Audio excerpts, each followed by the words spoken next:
Siyanibingelela nonke egameni lenkosi yethu Jesu. Intshumayela namhlanje isusela encwadini yabasePhilippi chapter number 4 verse 8. Umfowethu Prince Nabani uyena ozobe sikhonza namhlanje. WabasePhilippi isahluko sesine uverse 8. Elokugcina bazalwane, konke okuyiqiniso, konke okuhloniphekayo, konke okulungileyo, konke okumhlophe, konke okuthandekayo, konke okutusekayo, uma kukhona okuhle noma kukhona okubongekayo, zindlani ngakho. Igama lokuqala esilifundile kule verse lithi elokugcina. Elokugcina lisivezela ukuthi umpostoli Paul usefike kuvuthondaba lezinto abekade ebhala ngazo ngaphambilini. Kuningi umpostoli Paul asekushilo uma usuka kwisahluko sokuqala uze uzofika kwisahluko sesine. Ikakhulukazi kwisahluko sesine umpostoli Paul ugcizelela indaba yokuthula kanye nokuthokoza enkosini. Uma ufunda nje uverse 2 uncenga labazalwane basePhilippi ukuba bancede uEwodia noSintike ukuba babe nokuqonda okufanayo. Konke lokhu kusengukukhuthaza ukuthula phakathi kwalabazalwane ababili. Uma uya kuverse 4 uthi thokozani njalo enkosini. Kumele bathokoze njalo enkosini. Futhi kunokuba bahlale bekhathazekile, mabalethe izicelo zabo kuNkulunkulu ngomkhuleko nangokubonga. Besathi uma benza njalo bazokwazi ukuthula kukaNkulunkulu okudlula ukuqonda. Lokuthula kuzolondoloza izinhliziyo nemicabango yabo. Lokuthula kuzovikela ingqondo yabo kanye nenhliziyo yabo. Kuverse 9 siyakubona futhi ukuthula lapho khona umpostoli Paul ethi uNkulunkulu wokuthula uzoba nabo labazalwane. Kuverse 9 ubafundisa ukuthi okanye ubayala ukuba abenze lokhu abakufundile kuye, abenze lokhu abakulalelile noma abakuzwile kuye nabambonile ekwenza. Uverse 8 noverse 9 ukulandelana kwawo akumangazi kakhulu ngoba indlela umuntu acabanga ngayo inomthelela kwindlela aphila ngayo. Lokhu okubusa imicabango yethu nalokho okubusa izindlo zethu kuzobonakala ngendlela esiphila ngayo. Ngakho singakwazi ukuthi umuntu yini ebusa emqondweni wakhe ngokubuka impilo yakhe. Ngakho ke indlela yokucabanga ibalulekile kakhulu. Indlela umzalwane acabanga ngayo ibalulekile kakhulu.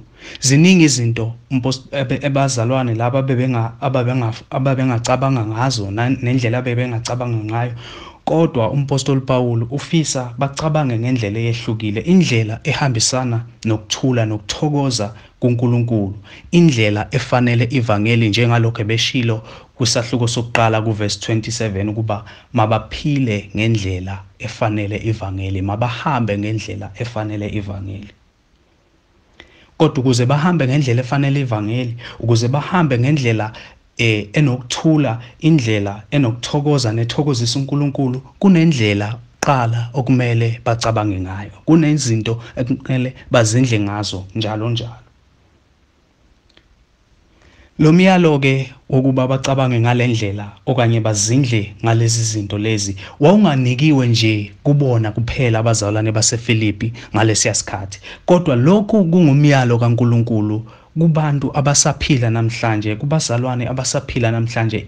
Kuyizwi likaNkulunkulu kubazalwane bonke ngezikhathi zonke. Lokhu kusho ukuthi nathi simelwe ukuphila ngalendlela, simelwe ukucabanga ngendlela efanele ivangeli. Uma sizophila ngendlela efanele ivangeli, kuqala simelwe ukucabanga ngendlela efanele ivangeli.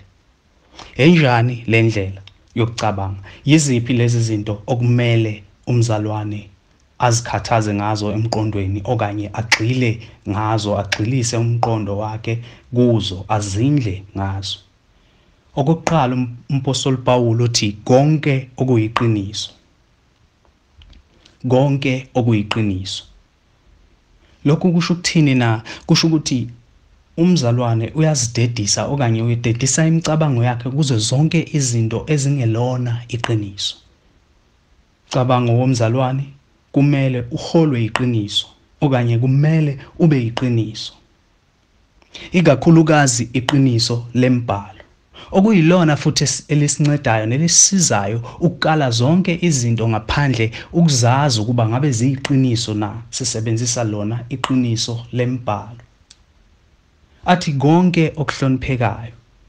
Lokhu kusho ukuthi umzalwane udeda kukho konke okungahlonipheki, konke okungahlonipheki emqondweni wakhe uyakususa, uzindla ngokuhloniphekayo. Aphinda zindle ngokulungileyo. Kumele siqaphelisiseke kakhulu uma sikhuluma ngalezi zinto ngoba hleze mhlambe kukhona okulungileyo kubantu kodwa phambi kukaNkulunkulu okungalungile. Ngakho-ke imibhalo futhi iseyisisekelo isasinceda ukuba sazi okulungileyo. Okulungileyo ngembhalo kanti futhi nangaphandle siyakwazi ukwazi okulungileyo ngokusebenzisa amaqiniso embhalo. Uthi umpostoli Pawuli, zindlani ngakho, zindlani ngokulungileyo, zindlani ngokumhlophe. Lokhu kusho ukuthi okuhlanzekile. Ngakho umzalwane uyadeda ngokucabangeni ngezinto ezingemhlophe, ngezinto ezingalungile, kodwa azindle ngezinto ezilungile. Aphinda zindle ngezinto ezithandekayo, adedise umqondo wakhe, adedise imicabango yakhe ezintweni ezingathandeki. Azindle ngokuthandekayo, aphinda zindle ngokutusekayo. Azindle ngokutusekayo, konke okungatuseki, konke okungabongeki, adede ekucabangeni, adede ekuzindleni ngakho, azindle ngokutusekayo. Apostoli Pawuli leli verse uliphetha ngezinye izinto ezimbili engikholwa ukuthi usagcizelela kulokho ebekushilo, kodwa futhi akukona ukugcizelela kuphela kodwa useyanaba uthi usesho nakho konke okuhle nakho konke okubongekayo ukuba abazalwane bamelwe ukuzindla ngalezi zinto. Bamelwe ukuzindla ngalezi zinto. Indlela esicabanga ngayo singabazalwane ibalekile kakhulu. Kodwa sokhumbula ukuba sibizelwe ekuphileni ngendlela efanele ivangeli, ekuphileni impilo yokuthula neyokuthokoza kuNkulunkulu neyokuthokozisa uNkulunkulu. Uma sizokuphila impilo njalo, simelwe ukuzindla ngalezi zinto. Futhi lezi zinto lezi asifiki kuzo sizithathe ngazinye umuntu athi mina ngizocabanga ngokuyiqiniso kuphela. Omunye athi mina ngizocabanga ngokuhlanzekile kuphela. Omunye athi hayi mina ngizocabanga nje ngokuthandekile kuphela. Okunye angeke ngisikhathaze ngakho. But lezi zinto lezi kumele sicabange ngazo zonke. Indlela le yokucabanga eyodwa. Asikwazi ukuyihlukanisa lezi zinto, sicabange ngokuthandekile kuphela, sicabange ngokuyiqiniso kuphela, sicabange ngokulungileyo kuphela. But kumele sicabange ngazo zonke lezi zinto, sizindle ngazo zonke lezi zinto. Futhi lezi zinto lezi zinjengesefo emqondweni womzalwane esikhipha konke okungelona iqiniso ngaphandle, konke okungahloniphekile ngaphandle, konke okungalungile ngaphandle, konke okungemhlophe ngaphandle, konke okungathandekayo, okungathandeki, konke okungatuseki kukhishele ngaphandle kwemicabango yomzalwane. Umzalwane azindle ngakho konke okuyiqiniso, ngakho konke okuhloniphekayo, ngakho konke okulungileyo, ngakho konke okumhlophe, ngakho konke okuthandekayo. Uma sizophila ngendlela umpostoli Paul athi asiphile ngayo, athi asikwenze kuverse 9, athi kwenzeni engikufundisile, kwenzeni enikubonile kimi, engikholwayo ukuthi umpostoli Paul yena uqobo wayecabanga ngalendlela. Iyona ndlela efanele ivangeli. Iyona ndlela umzalwane okumele acabange ngayo. Iyona ndlela ezosinceda ekuphileni impilo ethokozisa uNkulunkulu, impilo yokuthokoza kuNkulunkulu, impilo yokumthokozisa uNkulunkulu, impilo yokuthula noNkulunkulu nokuthula nabanye abazalwane. Indlela yevangeli indlela yokuthula, indlela yokuthokoza. Elokugcina abazalwane, konke okuyiqiniso, konke okuhloniphekayo, konke okulungileyo, konke okumhlophe, konke okuthandekayo, konke okutusekayo. Uma kukhona okuhle, noma kukhona okubongekayo. Zindlani ngakho. Siyabonga kakhulu ngokuthi nisiphe indlebe, sibonge kakhulu nakumfowethu Prince Nabani okuyena othatha isikhathi sakhe namhlanje wasikhonza. Intshumayelo kanje ziyatholakala ku Spotify na ku YouTube, Amandla Ensindiso podcast. Inkosi inibusise.